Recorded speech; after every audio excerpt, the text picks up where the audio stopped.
মানুষ মানুষ দুটি মন, একটা কনসাস একটা আনকনসাস। আনকনসাস মনটা জেগে ওঠে ঘুমানোর পর। আনকনসাস মনের অনেক ক্ষমতা, কনসাস মাইন্ডের চাইতে আনকনসাস মাইন্ডের ক্ষমতা অনেক বেশি। একটা লোক প্রার্থনা করছে কোটি কোটি টাকা আসুক, কোটি কোটি টাকা আসুক। কোথা থেকে আসবে? তার আনকনসাস মাইন্ড জেগে উঠেছে, সে কোটি কোটি টাকা পাবে,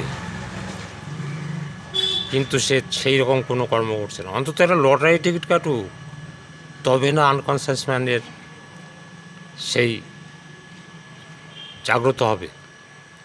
তার কোটি কোটি টাকা পাওয়ানোর সময় হয়ে গেছে, আনকনসাস মাইন্ড সেটা বিশ্বাস করেছে। একটা লটারি টিকিট অন্তত কাটুক, তবে না সে পাবে।